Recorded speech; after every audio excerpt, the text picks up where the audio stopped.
Welcome to the deep dive. Today, we're really getting into something fascinating. J.R.R. Tolkien. Specifically, how language wasn't just in Middle-earth, it was basically the foundation for the whole thing. Now, you might think storyteller first, right? But Tolkien himself, well, he kind of flipped that. He wrote in one of his letters, letter 165, I think, that the invention of languages is the foundation. Get this. The stories were made rather to provide a world for the languages than the reverse. That just turns everything on its head. It really does. And that's exactly what we want to dig into today. Our mission, if you like, is to explore how Tolkien's, well, obsession with language wasn't just flavor text. It actually structured the entire world, the peoples, the cultures, the histories, and maybe what that tells us about creativity itself. Okay, so let's start at the beginning. We know he was this big shot philologist at Oxford, but when did this deep, deep love for language actually start? How did it become, so central? Oh, it started incredibly young. We're talking maybe 7 or 8 years old. He was already making up his own languages then. It wasn't just a phase. It grew right alongside him into his academic work. He loved Latin, Greek, Welsh, Finnish, Gothic, absolutely soaked them up. But the key thing is how personal it was. He wrote in another letter, letter 180, he said, "I'm a philologist by nature and trade." And then the invention of languages is the most fun one can have on one's own. So that private joy, that was the real source, the wellspring for everything, the whole legendarium. Yeah. It really was his passion project. Right, this personal passion. And out of that, he gives Middle-earth these two incredible Elvish languages, Quenya and Sindarin. How did his love for, say, Finnish or Welsh feed into creating these specific languages, and what were their different roles? Well, both Quenya, which is the High Elvish, and Sindarin, the Grey Elven tongue, they definitely drew from languages he admired. Quenya was very much modeled on Finnish. He loved the sound of it. And Sindarin took a lot of inspiration from Welsh. These weren't random choices, They were aesthetic, thematic. They helped define what it meant to be an elf in his world. Okay, let's unpack Quenya first. You said High Elvish, inspired by Finnish. How did it actually work in Middle-earth? Right, so Quenya is framed as the oldest, the most sort of noble elvish tongue. The language of the High Elves back in Valinor, the Undying Lands. In Middle-earth itself, it functions a bit like Latin in medieval Europe. Okay. So like for ceremony, for scholars. Exactly. For lore, for ancient songs, for important rituals. It wasn't really the everyday spoken language for most elves by the Third Age. It's kind of a vessel, really. A vessel for myth, for memory, connecting back to their ancient, almost divine past. You hear it in those really powerful names in the Silmarillion, Manwë, Varda, Arendelle, Fëanor.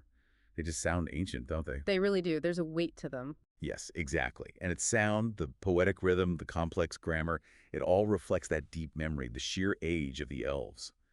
There's a line in the Silmarillion appendix, something like, "Quenya became a language of books and song, and it remained the language of lore among the Eldar." It's fundamentally tied to their identity and their history. Okay, so Quenya is the ancient High language. How does Sindarin fit in then? How is it different? Sindarin is, well, it's the living language, the vernacular, the one spoken day to day by the elves who stayed in Middle-earth or who came back. It actually evolved from an older form, Common Telleran.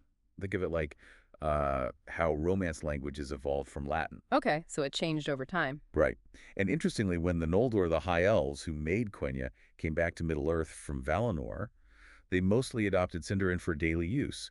There were political reasons, cultural sensitivities tied to their history, their rebellion. So it wasn't just about convenience. Not entirely.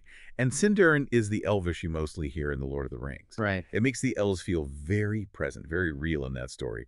Most of the dialogue, the greetings, those beautiful place names, Lothlorien, Doriath, Caraskellathon, that's all Sindarin. So it feels more alive, more grounded in the world of the story. Exactly. It's shown as a living, evolving language, reflecting how the elves adapted, how they survived in Middle-earth. Tolkien mentions this in Letter 211. He says, "Sindarin was the daily language of the Noldor in exile and of the Sindar. Quenya was not used, save for solemn occasions." Wow. So you have this amazing contrast built right into the elves' languages, one looking back, one living in the present. Precisely. Memory versus adaptation. Origins versus exile. It's incredibly sophisticated. And this depth, it wasn't just about vocabulary lists, was it? He built them like real languages. You mentioned dialects, historical changes. He even made alphabets, right? Tengwar and Surth. Oh, absolutely. Full writing systems, detailed grammar, rules for pronunciation, phonetic charts, the works. He approached it like a true philologist, constructing or reconstructing a real language family. They had internal history, etymological roots. Can you give an example of how that works? How a name carries that history? Sure. A great example is the name Galadriel. Oh, In Quenya, its elements are roughly Galad, meaning light or radiance, and real, which relates to a maiden crowned with a garland, so maiden crowned with radiant light. okay. But the name was also known and used in Sindarin. There, it got sort of reinterpreted or folk etymologized to mean maiden crowned with a tree garland, because Galad in Sindarin meant tree. Ah, so the same sounds, but a different meaning emerges based on the language. Exactly. It shows linguistic evolution, cultural interpretation, all packed into one name. It carries layers of meaning. And this connects directly back to that fundamental idea he stated in, I think it was letter 144. The language is the first thing in the myth. The name comes first and the story follows. The name comes first. That's the key takeaway, isn't it? It really is. The sound, the feel, the history embedded in a word or name.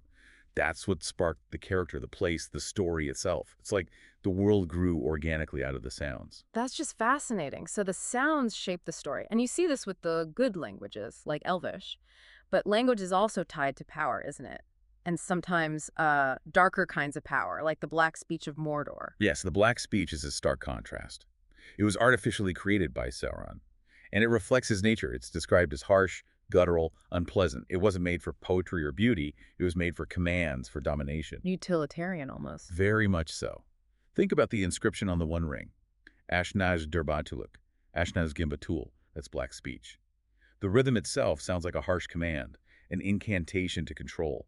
It's meant to bind, to subjugate. So unlike Elvish, which grew organically. Right. Elvish reflects community, history, art.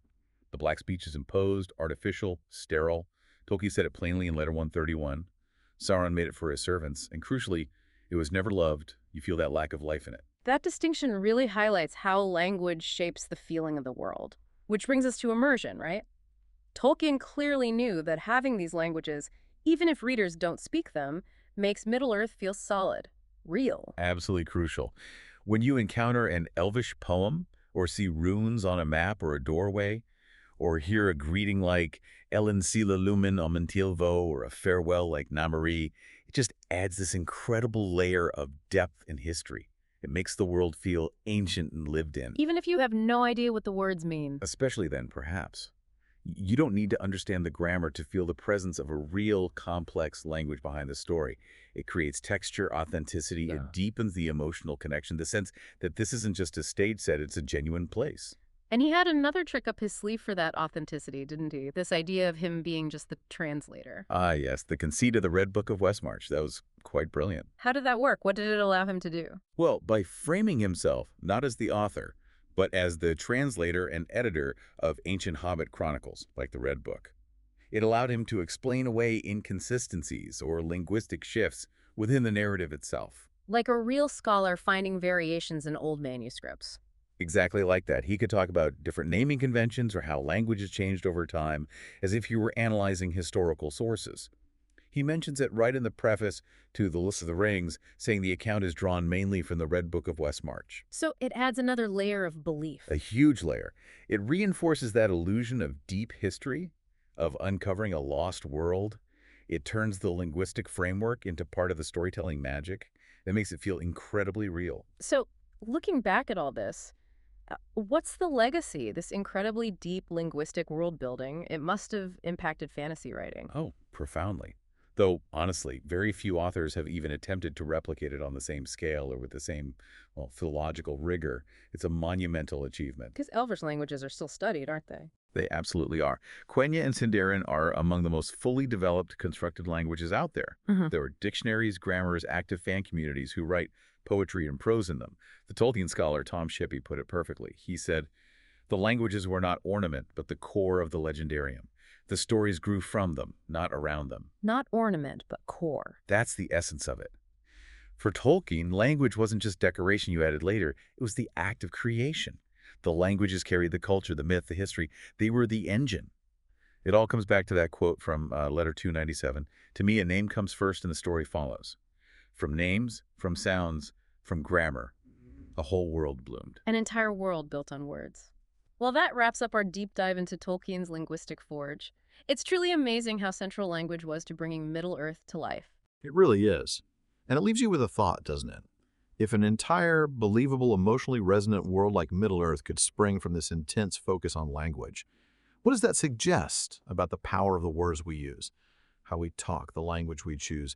Maybe it shapes our own realities, our own worlds more than we realize. What kinds of worlds are we building, or maybe even unbuilding, just with the words we use every day? Something to think about.